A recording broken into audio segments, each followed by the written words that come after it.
ሽጉጡን ለካ ትራስ ስር አድርጓል። አቀባበለና ብደፋሽሳል። ጠዋት ጤነኛ ነው ዮኒ፣ ጤነኛ ነው። ቤት አስቀምጬ መጣሁ።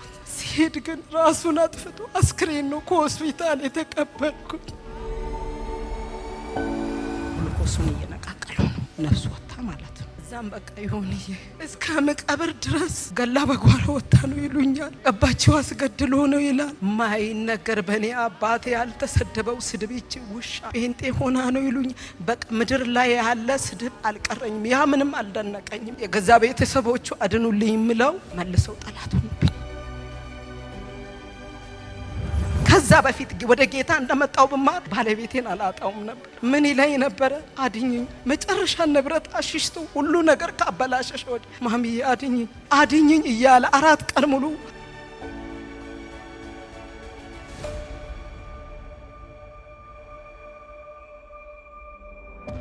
ማን ነው ስምሽ? ምክትል ኢንስፔክተር ስመኝ ቱሬ።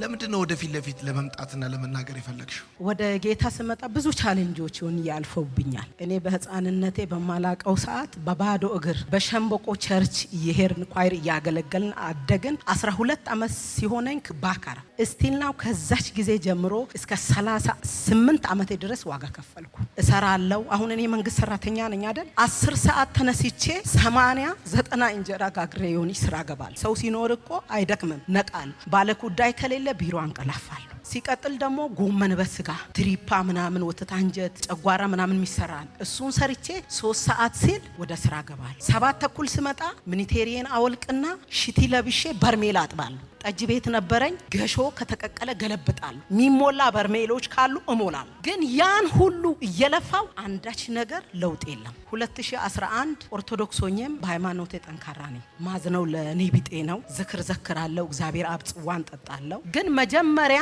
ኖርማል ሰው ሳይበላ የኔ ቢጤን ነው ፈትፍቼ ወስጄ ማበላው። ለካ ለዛሬ እግዚአብሔር ያሰባት ቀን ነበረቻቺ። እንዲህ ያልኩ ይሁን አርብ ወይ ሮብ ነው የሚመስለኝ። እንጀራ ጋግሬ ሽሮ ሰራሁና እንዲህ ጥቅል ጎመን ምናምን እየጠበስኩ ሰራተኛዬ ትንሽ ናት፣ ህፃናት አሉ ትምህርት ቤት ያልደረሱ። እንዲህ የሰራው አዙሮኝ እንዲወደው ከሰላይ ይሄ እጄ ይሄው የተጨማደደ አዙሮኝ ራሴን አላቀም እንዲህ ስወርቅ ሰራተኛዬ ሮጣ ከሰል ማንደጃውን ባታነሳ እጄ ይሄ ቆማጣ ነበር የሚሆን። ከሰዓት የሆነች ፖሊስ ጓደኛ በጌታ የሆነች አለች። አገልጋይ ጋር ወሰጂኝ አልኳት። የሆነች ጋር አገልጋይ ጋር ወሰደችኝ። ጸለየችልኝ፣ ተረጋጋው። ከኋላ የሆነች አንድ እህት በጌታ የሆነች ፎቶሽን ሲጫለችኝ። ለምን አገልጋይ ጋር ልውሰዳል እና እኔ ለምን አልሄድም አልኳት። ይዛኝ ሄደች። ጌታ በቃ የዛኔ ልቤን ነካኝ። ከዛ ወዲህ ለሱ ነግሬ ባለቤቴን አውርቼው መሄድ መመላለስ ጀመርኩ። ሂጂ በቃ ችግር የለውም አለ። ማንም ሃይማኖትሽን ቀይሪ ሳይለኝ 2011 እንዱ አልኩት። እሱም በጌታ ነበረ ባካርጎ ነው። እኔ በቃ አሁን ደከመኝ፣ ለፋው፣ ሰራው፣ ለውጥ የለም። እኔ በልጅነቴ ያገለገልኩት አምላክ ትቼው የወጣሁት አምላክ ስለሚፈልገኝ አሁን ማንም አልሰበከኝም። ይሄው ለጌታ እጄን ሰጠው። ይሄ ክር ቀንበር ነው። እኔን ሊያድነኝ እኔን ሊያሳርፈኝ አልቻለም ብዬ በጠሱ። ሳሎን ቁጭ ብለን ልጆቻችን አሉ። ትልቁ ልጄ በዛን ሰዓት አልነበረም ቤት። ያው እየወጣ ይጥፋል፣ ማረሚያ ይገባል። በልጅነቱ ነው የጀመረ። ያም ያለ መባረክ ከኦል የሚመራ ልጅ ነው። ተሸላሚ ልጅ ነው። አይምሮ ቶፕ ነው። የ6ኛ ክፍል ጽሁፍ አይመስልም ዮኒ ጽሁፉን ብታይ አሁን። ከዛን እሻለ በቃ ያሸነፈ ይወርሳል። እኔም በሃይማኖቴ አንቺም በሃይማኖትሽ አለኝ። እሺ ብዬ ቀጠልን። አሁን በኢፋ ቸርች መግባት ሲጀምር ቤት ተንበርክኬ ጾም ጸሎት ሲጀምር ጦርነቱ ጀመረ። በቃ እንዲህ መትሬስ ተደቃቀን። እኔ በሃይማኖት አልበረታው። አሁን መንፈሳዊ ውጊያ ከመጀመሪያ ከንስሐ ጀምሮ ዛሬ ካስተማርከው ድረስ ዮኒ አንዳች ፊደል ከነ ህይወት ይወጣ የለም። በቃ ተቀጠለ እያለ እናቴም ቤተሰቦች አመት ከምናምን ዘጉኝ። ይሄው ሃይማኖቷን ቀይራ የልጆቼን ማተም ፈታ እያለ እናቴ በቀብሬ አትቆሚ ማለችኝ። ያለ አባት ነው ያሳደገችኝ። በ6 ወር እኔ አባቴ ሞቶ በእንጀራ አባት ነው ያደግኩት። ያለ አባት ማደግ በእንጀራ አባት ማደግ ብዙ ነገር አለ። ዋጋ ከፍላለች እናቴ ወንድሞቼንና እኔን እማ አልኳት። ትዝ ይለኛል ወናጎ ለስራ በየርኩበት ደውላ አትቀብሪኝም አለችኝ። ምን ሆነሽ ነው እማ አልኩ። ያንቺ አልፎ የልጆቹን ማህተም በጠሻለ። እንደዛ አይደለም እኮ ኪዮ ነው ማለት እንደዛ አይደለም። እኔ እሁድ እሱ ለካ ከሰዓት ደውሏል። እሁድ አምልኬ ቸርች እዛው ሰፈራል አምልኬ ስመጣ ምሳ ቀረበ። መጥቻለሁ እንዱና ብዬ መጣና ምሳ እየበላን ተቆጥ አምጥቶ ገባ መኝታ ቤት። እኛ በላንና ልጆች እኛ በላንና ተከትየው ገደም ብሏል አልጋ ላይ ተከትየው ገብቼ አባ ነው እኔ የምለው እሱ ማሚ ነው የሚለኝ። አባ ምን ሆነህ ነው ስለው ብቻ ሽጉጡን ለካ ትራስ ስር አድርጓል። አቀባበለና ብደፋሽሳል። የ12 ዓመት ልጅ በዛኔ ቢያንስ 8 ዓመቱ ዘሎ ኬት እንደመጣ አላቅም። ሲመጣ ትራሱ ስር ከተተና ቀልድ እኮ ነው አኪያ ነው ስሙ አኪ ቀልድ ነው ሂድ አለ። ልጄ እየተንቀጠቀጠ ወጣ። እኔ ምንም አልፈራሁም። ከዛ ወዲህ ገልሻለሁ አለኝ። እኔ በሞት ነፍሴ ወደ አምላኬ ስጋዬ ነው እዚህ የሚበሰብሰው፣ ግን እድሜ ልክን እየተቀበዘበስክ ትኖራለህ። እኔ አሁን ሞትን አልፈራ፣ ግን አንተ ዋጋ ትከፍላለህ። እኔ ድኛለሁ ብዬ አልኩ። ከኋላ እሱ ከወጣ ወዲህ ትራስ ይዞ ሲል አለፈያም ሽጉጡንም እንትንም አላልኩ ደብቄ እኔ ወደ ሌላ ፕሮግራም ልደት ነበረን ሄር እንዲህ እያል ነገር ተባባሰ። አሁን ምክር በሚለው መንፈሳዊ ውጊያ የሚለው ዮኒ በቃ ምንም ነገር ከመጀመሪያ እስከ መጨረሻም ቢሆን እነዛ ነገሮች የጓደኛ ምክር። እሷ ጴንጤ ሆና 2 ቢላዋ እየበላችሁ ትላንት እንከባበር ተባብለናል። ይሄ እግዚአብሔር መድረክ አይደል ዮኒ? አይዋሽም። አንተን ልዋሽ ይችላል፣ እግዚአብሔርን ግን አልዋሽ። የልጆች አባት ነው፣ 3 ወንድ ልጆች የወለድኩለት። በቃ ውጊያ በዛ። የሚሰጠኝ ስም እንዲሆና እሷ እከሌን አግብታለች፣ አገልጋይ አግብታለች። በቃ ውጊያው አልችልም። መጨረሻ ላይ 2014 ከትላንት ወዲያ ስትናገር አሁን ላይ ቢሆን አባቴን አላጣውም አልክ። እኔ አሁን ይሄን ትምህርት እንደተማርኩት ከዛ በፊት ወደ ጌታ እንደመጣው ብማር ባለቤቴን አላጣውም ነበር። ምን ይለኝ ነበረ? አድኝኝ። መጨረሻ ንብረት አሽሽቶ ሁሉ ነገር ካበላሸሽ ወዲህ ማሚዬ አድኝኝ እያለ 4 ቀን ሙሉ ጸበል ልከው ጸበሉ ሰጂኝ አለ። ወንዶች በሴቶች መግባት አይችሉም። በኦርቶዶክስ ሃይማኖት የኖርንበት ስለሆነ ወንድን የሚያስጠምቀው ወንድ ነው፣ ሴትን የሚያስጠምቀው ሴት ነው። እኔ አልችልም። እኔ ለሃይማኖቴ ብዬ አይደለም፣ መከፈል ያለበትን እንዱከፍልልሃለሁ። እኔ በአንተ መጥመቅ የምትጠመቅበት አልገባም፣ በእኔ አንተ መግባት አችልም ብዬ ታናሽ ወንድሜ አዋሳ ሹፌር ነበር የመንግስት ፍቃድ ሙላናና አልኩት። ሮብለት ይዞ ሊሄድ ጋቢ ምናምን ተስተካከለ። ጸበል ሊገባ አንተ እስከ አቦስቶና እሱን እኔ በሹፌሮች በማቀው ሰው ወይ እኔ እስከ አቦስቶ አምጥቼው ይርጋለም ነው የምገባው አለ። ከዛን ወደ ልጆች ህፃናት ናቸው ማንም የላቸው አረጋለሁ ብዬ ተስማምተን ልክ ብራዘርን ውጣ ከአዋሳ ውጣና አቦስቶ ጠብቀው ልለው እኔ እጄ ጾም ጸሎት ላይ ነበርኩ። ሮብ ነው ቀኑ። በቃ ጸሎቴን ጨርሼ ቡና ምሳ ቀራርቢ አልኳትና ሰራተኛዬን ልክ እኔ ስነ አልሄድም አልኩ። ለምን? ታሪኩ እኮ አስፈቅዷል አልኩት። ታናሽ ወንድሜ ታሪኩ ነው አስፈቅዷል። ጸበል ይውሰድ ጸበል ብለኸኝ በቃ እንደ እምነት ነው ይውሰድ አሎ። አይወስደኝ እኔ ምንም አልሆንኩም ማለት ነው። እሺ ብዬ ታውኩ። እኔ ነቢይ መስፍን በሹ በ24 2014 ተራራ ላይ አዋጅ ነበረው። ያንን ከአንድ ጓደኛዬ ፖሊስ ጋር የት መጣን? ቤተፋጌ። ጠዋት ጤነኛ ነው ዮኒ ጤነኛ ነው። ቤት አስቀምጬ መጣሁ። ሲሄድ ግን ራሱን አጥፍቶ አስክሬን ነው ከሆስፒታል የተቀበልኩት። ምን አጠፋ?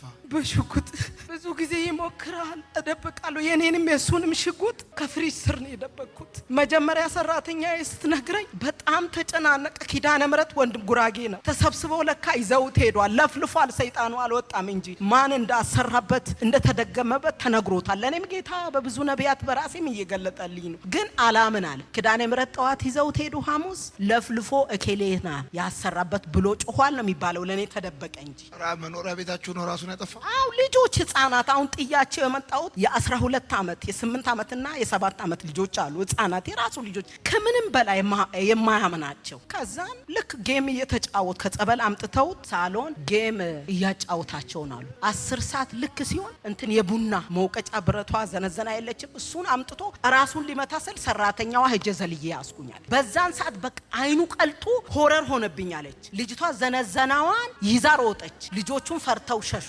ልክ ለካ በሞባይል ባትሪ ቤት ውስጥ እንትን አስሶ የኔንም የሱንም ሽጉጥ አንድ ላይ ነው የደበቅኩት። እንትን ወስዶ በራሱ ሽጉጥ ራሱን መታ። ጉዳት አልነበረውም። ዮኒ ይሄ አይኑ ነው የወጣው ነው የሚሉኝ። 40 ደቂቃ ግሉኮስ ሲጀምር ጭንቀት ጀምሮታል። ከሳምንት በላይ አድኝኝ፣ ማታ አልተኛም፣ መዞር አልችልም። መጡ እነ እከሌ ይኸው ሊወስዱኝ ሊገሉኝ ይላል። አልተኛም። አድኝኝ እያለ ነው የሚያድረው። ተነስተን ጭኮ እንደደረስክ የማላቀው ስልክ ይደወላል በተደጋጋሚ። ወንዙ መሻገሪያ የለም። ወደ ዲላ ስንገባ እዛ ጋር ስደርስ ሰራተኛ ጠጅ ቤት ሰራተኛ ደወለና እንዱ ወደቃል። በጌታ በኢየሱስ ስም አይሆንም ጌታ ወይ አስመልጠዋል። ብዙ ክዳን ነበረኝ። አብራችሁ ቆማችሁ ወንጌልን ታገለግላላችሁ፣ ለኔ ትቆማላችሁ ብሎ ጌታ ኪዳን ይገባልኝ ነበር። የሚሆነው ሳይሆን እኔ ወደፊት እንዲህ እንሆናለን ነበር። የሚመጣውን ይሄ ከጎን ያለውን ውጊያ አላስተዋል። አሁን መንፈሳዊ ውጊያ በቀደም ስታስተማር እኔ ከራሴ ጋር ሆኜ አልነበረም መማረው። ምክንያቱም እኛ አንድ አቅጣጫ ብቻ ነው የምናየው። ጠላት በብዙ አቅጣጫ ይመጣል። ሄድኩኝ። ሲሄድ ፖሊስ ቤቴን ከቦታል። ቤት መግባት አልችልም። ቦርሳዬንና ያስኩትን ለቅቄ ውሃና ዘይት እየተጸለየበትን ይዤ በሞተር ሆስፒታል ሲሄድ ግሉኮሱን እየነቃቀሉ ነው። ነፍሱ ወጣ ማለት ነው። እዛም በቃ ይሆንዬ እስከ መቃብር ድረስ ገላ በጓሮ ወጣ ነው ይሉኛል። አባቸው አስገድሎ ነው ይላል። ማይነገር በኔ አባቴ ያልተሰደበው ስድብ ይቺ ውሻ ጴንጤ ሆና ነው ይሉኝ። በቃ ምድር ላይ ያለ ስድብ አልቀረኝም። ያ ምንም አልደነቀኝም። የገዛ ቤተሰቦቹ አድኑልኝ ምለው መልሰው ጠላት ሆኑብኝ። ልጃችንን አስገደለች ብሎ ተነገረ። መጡ ከሀገር ቤት ከጉራጌ ሀገር። የኔ ቤተሰብ አማሮ ናቸው። እኔ የለውም ደንዝዣለሁ። ማልቀስ አልችልም። በድን ሆኛለሁ። በቃ እንደ እብድ ምን እንደምል አላቅም። መጨረሻ ላይ አይቀበርም። አንዴ ሚሊኒክ ይሂድ ሲባል፣ አንዴ እሷ ቀድሚያ ትታሰር ሲባል ጸጥ በይ ይለኛል። ምንም አላወራም። ቀበርኩ። ቀብራም ትታሰራለች ሲሉ አልታሰርኩም። ሰራተኛም ካልመሰከርሽ የኔ ወገኖች ከኔ ጋር ካልመሰከርሽ ገደለች፣ እንዲህ አረገች፣ አስገዝታ ብለ የገዛ ጓደኞቹ መተው ያነሱት እሷ አልነበረችም። ራሱ ነግሮናል። ቀን ጸበል ሲወስዱት የት ሄደች ስመኝ ሲባል አዋሳ ሄዳለች ብሏል ራሱ። እና እሷ የለችም እኛ ግፍ አናወራም አሉ። ከዛም በኋላ ተጀመረ። መጀመሪያም ነግሮኛል። ሃይማኖትሽን ማትቀይሪ ከሆነ ወደ ኦርቶዶክስ ማትመጪ ከሆነ 5 ሳንቲ ዱዲ የለም ጨርሻለሁ። እኔ ደግሞ ኖሮ የሚበላ ነው የመሰለኝ። እሱ ኖሮ አግብቶ የሚበላ ነው የመሰለኝ። በእውነት እኔ ህጋዊ ሰው ነኝ አይደል? ዘዴ እኮ አላጣም ነበር። ግን እኔ ምንድነው ድሮ በህፃንነቴ ባክ ስላረኩ ድጋሚ ይሄንን ጌታ መለየት አልፈለኩ። አሁን ንብረት ፍርድ ቤት ካልኩ ምን ልሆን ነው? ልደክም ነው። በዚህ ምክንያት ጌታን ላጣ ነው። እሱን አምኜ እንዴት ይመጣል? መጨረሻ ላይ ቀበሩ። እስቲል ነው አሁን 3 አመት ከ5 ወር ከ21 ነው 2 ቀን ቤተሰብ ጋር አንደዋወልም። ከሱ ቤተሰብ ጋር የኔም ቤተሰቦች ለቅሶ ያልመጡ አሉ። የእናቴ ልጆች ወንድሞቼ ጴንጤ ሆና ነው የገደለችው ብለው እኔ የገባኝ ገብቶኝ ነው። እሱን አጣለው ብዬ አይደለም። የእግዚአብሔር ፍቃድ ግን ሆኗል። እስቲል ነው ማላናግራቸው ወንድሞቼ እህቶቼ ቤተሰቦች አሉ።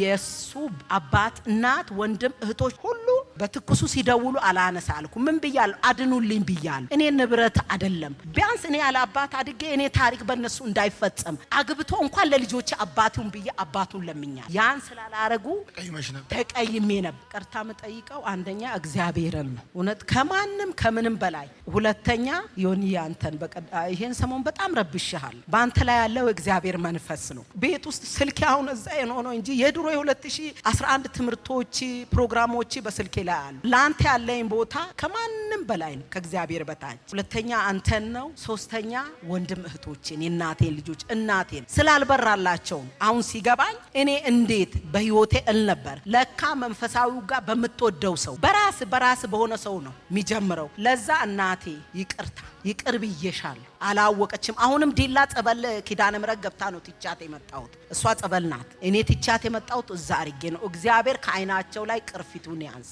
በእውነት አይናቸው ይከፈት። እኔ ያየሁትን እውነት እንዲያዩ ከአይናቸው ላይ ቅርፊት ይራገፍ። በእውነት ይሄንን ጌታ ቢያውቁ አይናገሩም። ሌላ ለባለቤቴ ወንድሞች እህቶች አባት እናት 20 ምናምን አመት በልጄ እድሜ ጦሪያቸዋል። ቤት ሰርቻለሁ። ማውራት አያስፈልግም። አሁን ለምን ለጠፋው ንብረት ሳይሆን ለምን አድኑልኝ ብዬ በህይወት እንዲኖርልኝ አላረጉም ብዬ እንጂ ስለጠፋው ንብረት አይደለም። የጠፋው ጠፍቷል። እኔ ኋላዬን ትቼ አሁን ወደፊት ያለውን ለመያዝ ነው ምኞቴ። ግን እግዚአብሔር ይቅር ይበላቸው። ባሉበት መስቀልም ነይ ብሎ መልእክት ልከው ቀርቻለሁ 2013። ለዛ እስከ ቤት መልእክት ልከው ልጄ ሄዷል፣ እኔ አልሄድም፣ በደም ላይ ምግብ አልበላም፣ እኔ ምንም ነገር ሳይፈታ ቤተሰብ መጥቶ ይቅር ሳንባባል አልሄድም ብዬ ልጆቼንም ይዤ ሳልሄድ ቀርቻለሁ። አባባ እግዚአብሔር ይማሮ ታመዋል። አሁን በጣም ከዛን ወዲህ መተው አልቀበሩም። ባይዘዌ እሱ ሊሞት 4 ቀን ሲቀረው እሳቸው እንዲወርቀው አንደበታቸው ተይዞ አዲስ አበባ ሆስፒታል እያሉ ነው እሱ ራሱን ያጠፋው። አባባ ይቅርታ፣